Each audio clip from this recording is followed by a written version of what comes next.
Hola, ¿cómo están? Bueno, este es el segundo video, la segunda clase de la teoría de la práctica de introducción a la química, y como habíamos quedado íbamos a hablar todavía un poquito más de los riesgos biológicos que ocurren en los laboratorios, ¿no? Todo tipo de riesgos biológicos que existen en los laboratorios. Bueno, antes que nada, como ya les había dicho, está bueno siempre dar una definición antes de empezar a hablar de un tema. Siempre en nuestras clases vamos a dar un poquito de definiciones, en estas clases virtuales, ¿no? Obviamente cuando estemos en la práctica no vamos a perder tiempo en esto, porque en teoría ustedes ya deberían ir con todo esto leído.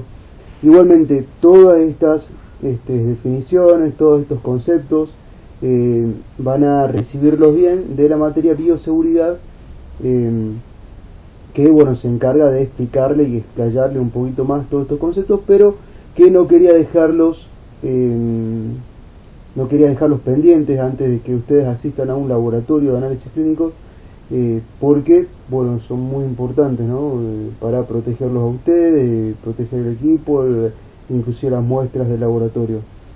Bueno, ya hablamos un poquito de lo que son las normas generales, las normas específicas de comportamiento dentro del laboratorio, qué es lo que ustedes van a necesitar en amplias palabras, y ahora vamos a hablar un poquito de lo que son los riesgos biológicos.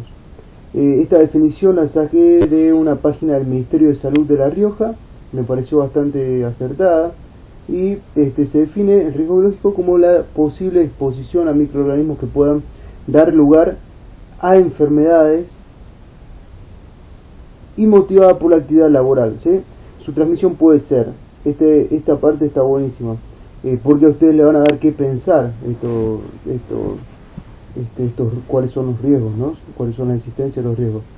Su transmisión puede ser por vía respiratoria, digestiva, sanguínea, piel o mucosa.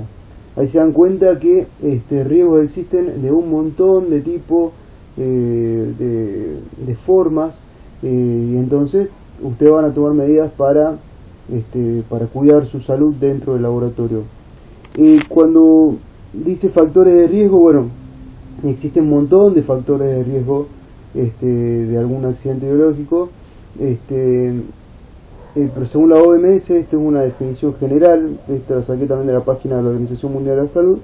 Es un factor de riesgo, es cualquier rasgo o característica, característica o exposición de un individuo que aumente su probabilidad de sufrir una enfermedad o lesión.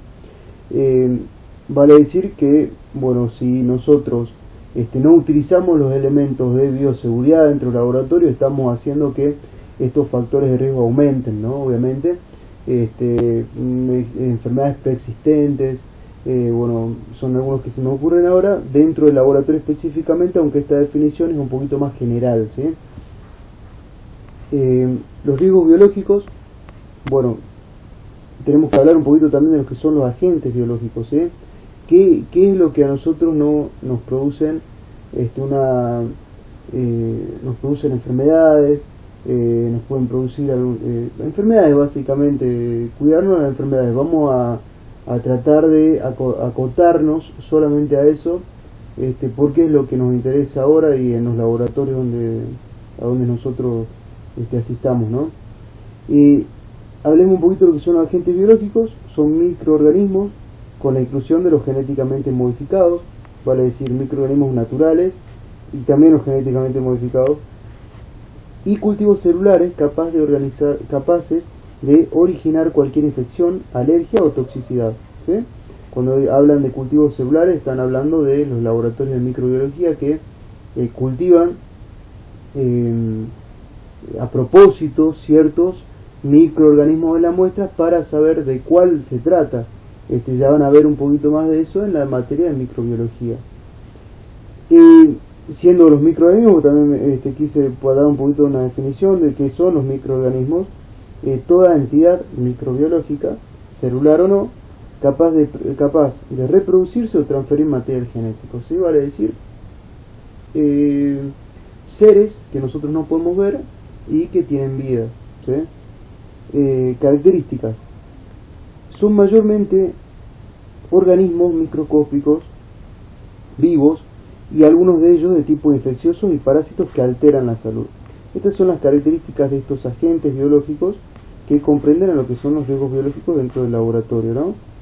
Para ingresar al trabajador requiere contacto con una fuente infecciosa. Vale decir, bueno, esto tiene una obviedad tremenda, no vale la pena explicarlo. Ingresan al organismo humano por diferentes vías. Las diferentes vías son las que le nombré recién: respiratoria, por piel, por mucosas, por digestivas, por vías digestivas también. Se desarrollan en condiciones de humedad, temperatura y presencia de nutrientes. Vale decir que los microorganismos necesitan ciertas condiciones para poder reproducirse, vivir y sobrevivir, ¿sí? Hay algunos microorganismos que pueden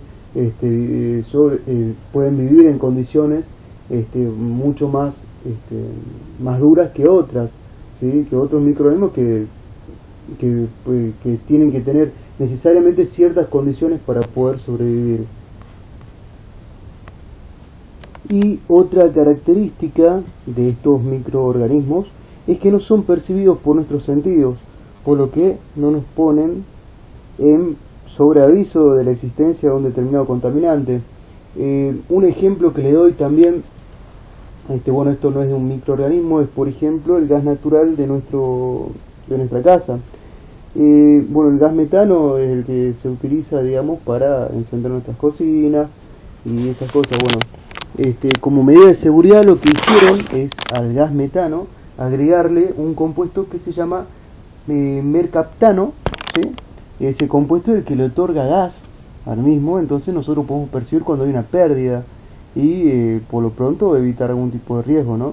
Bueno, en el caso de los microorganismos no existe ningún marcador ni ningún tipo de químico que se le pueda poner para que nosotros sepamos si existe en un ambiente o no. O sea, no hay forma de que nosotros sepamos si estos microorganismos están presentes. Entonces, por lo tanto, vamos a tratar a todo a toda superficie o a toda sustancia o a toda muestra en el laboratorio como un posible riesgo, ¿sí? Para nuestra salud. Y además los agentes biológicos presentan características particulares. Esta es una característica muy particular de estos agentes, ¿no? Contagiosidad, patogenicidad, virulencia y poder de invasión. Lo que es cada cosa. ¿Qué es la contagiosidad? Es la capacidad de contagio o la transmisión de una enfermedad por contacto mediato o inmediato, ¿sí? Eso sería lo que es la contagiosidad, o sea, la capacidad de transmitir algún tipo de enfermedad, ¿sí? La patogenicidad es de los microorganismos, la capacidad de estos microorganismos para producir una enfermedad en huéspedes susceptibles, ¿sí? Asimismo es un atributo de género y también de especie. O sea, cuando habla de patogenicidad también estamos hablando de géneros y especies. Por ejemplo, la salmonela. En el caso, cuando hablamos de una bacteria, ¿no? Hablamos de esta bacteria, ¿sí? Salmonela. Produce una enfermedad llamada salmonelosis. Cuando hablamos de salmonela nada más está hablando de género, o sea, que puede afectar a cualquier tipo de vertebrado, ¿sí? Y cuando hablamos de salmonella tripti, por ejemplo, estamos hablando de la salmonella específica que afecta a los hombres, ¿sí? Entonces la patogenicidad no solamente habla de lo que es en sí la producción de una enfermedad, sino también habla de género y de especie, ¿sí? La virulencia es el grado de capacidad de un microorganismo de causar una enfermedad, ¿sí? Y el poder de invasión, estamos hablando de a dónde afecta esta enfermedad. Puede afectar a todo el organismo, a un área en especial, por ejemplo a la piel. Cuando es respiratoria, solamente a los pulmones. Cuando es un organismo que se transmite vía sanguínea, bueno, ahí llega a más rincones del mismo cuerpo, ¿sí? Y eso sería más o menos lo que son los agentes biológicos, ¿sí? Cuando en definitiva, ¿sí?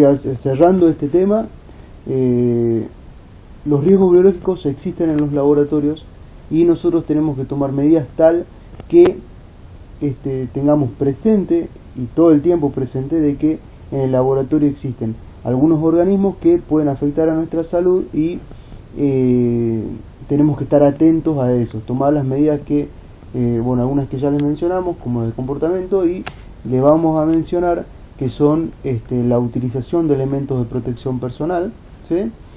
Y bueno, en definitiva eso, ¿sí? El riesgo existe en el laboratorio y ustedes tienen que implementar las medidas correspondientes para que nunca sufran un accidente o se enfermen básicamente dentro del laboratorio, ¿sí? Después de eso, le quería contar un poquito de lo que son los laboratorios, ¿sí? La clasificación de los riesgos biológicos. Bueno, no me voy a adentrar en lo que son los microorganismos, o sea, cuáles son las bacterias, los virus, los parásitos que existen, sino tanto a nivel global, porque eso le corresponde a otras materias, pero es importante que ustedes lo sepan en esta, antes de ir a un laboratorio, ¿no? Los riesgos biológicos. El grupo 1 tienen poca probabilidad de causar una enfermedad al hombre. Grupo 2, un poquito más de probabilidades. Agentes patógenos que pueden causar una enfermedad en el hombre y además suponen un peligro para los trabajadores, existiendo el riesgo de que se propague a la colectividad. Existen generalmente medidas profilácticas o terapéuticas eficaces. Cuando dice profilaxis se refiere a preventivas, ¿sí? Terapéuticas, bueno, ya de tratamiento. En el caso de los hongos, legionela o salmonela que nombramos hace rato. El grupo 3 son bueno, es un poquito más son un poquito más peligrosas, ¿sí? Pero todavía existen medidas profilácticas y terapéuticas, ¿sí? Por ejemplo, la brucelosis y la tuberculosis, ¿sí? Se causan enfermedades más graves dentro del organismo. Y el grupo 4 son agentes patógenos que causan enfermedad grave en el hombre y suponen un serio peligro para los trabajadores, muchas probabilidades que se propaguen a la colectividad y no existen generalmente ni profilaxis ni tratamiento eficaz. Ejemplo, un riesgo biológico en este caso es un virus como el COVID-19, que no existe ni un tratamiento ni una profilaxis eficaz para el mismo, ¿sí? Bueno, más que las medidas que estamos tomando como sociedad, ¿no? Que es el distanciamiento y todas las medidas que, bueno, que ya conocemos. Hablando de lo que son los niveles de seguridad dentro del laboratorio, existen diferentes tipos de laboratorios, algunos con un poquito de menos de seguridad y otros con mucha más seguridad. Y esto va a ser básicamente dividido por los materiales y los elementos que se encuentran dentro del laboratorio y también por las muestras biológicas que se procesan en los mismos, ¿no? En el nivel número 1 tenemos laboratorios de enseñanza, ¿sí? Como el que van a ver en el instituto en algún momento. Se trabaja con microorganismos no patógenos o patógenos oportunistas. No es un laboratorio que requiera muchos elementos de protección personal más que los básicos y ningún tipo de aparato para poder contener a estos microorganismos. Básicamente existen muy pocas normas dentro del laboratorio y bueno, no son laboratorios muy no son laboratorios de mucha complejidad, ¿no? Los laboratorios de nivel 2 son laboratorios de hospitales y centros de salud de nivel primario. Se trabajan con microorganismos y muestras de peligrosidad potencial moderada a alta, ¿sí? Los de nivel 3, los laboratorios que trabajan con microorganismos y muestras de alto riesgo, y los de nivel 4. Aquí en Salta existe un laboratorio de nivel 4 que es el que está montado en el hospital de Milagro Viejo. Bueno, en ese laboratorio están procesando muestras para la determinación de la existencia del COVID-19, por ejemplo, volviendo al tema de lo que estamos transitando en este momento de cuarentena. Bueno, ahí existe un laboratorio de este nivel. Bueno, espero que ustedes tengan la posibilidad de poder trabajar en estos laboratorios. Yo no he tenido la posibilidad, pero bueno, son laboratorios que tienen muchos elementos de protección personal, tienen muchos artefactos que también sirven para contener a estos agentes patógenos y bueno, no se propaguen, ¿no? Entonces, bueno, esos son los niveles de laboratorio. Por lo general van a conocer los primeros tres, ¿sí? El tercero, bueno, en ese nivel de orden, con mayor probabilidades, ¿no? O sea, vale decir que en el laboratorio nivel 1 van a conocer la mayoría, nivel 2, bueno, ya una proporción un poco más chica, los nivel 3, muy pocos de ustedes lo van a conocer, van a poder trabajar, y en el nivel 4, bueno, una cantidad mínima de personas trabajan en esos lugares por la existencia de lo mismo, ¿no? Bueno, esos serían los niveles de seguridad dentro de los laboratorios. Y bueno, en el próximo video, que será la semana que viene, vamos a hablar un poco de lo que son los elementos de protección personal y el manejo de los residuos dentro del laboratorio, ¿sí? Muy agradecido por su tiempo y espero que bueno, les haya servido esta información para que vayan leyendo, vayan viendo lo que es el marco teórico de las prácticas, y cualquier consulta o duda que tengan, los grupos de WhatsApp que tenemos, pueden escribirme al mensaje privado, cosa que bueno, toda la información que voy subiendo ahí no se desplace hacia arriba y todos los chicos tengan más facilidad para acceder a la misma, ¿no? Así que bueno, un saludo a todos y estoy a su disposición para cualquier consulta.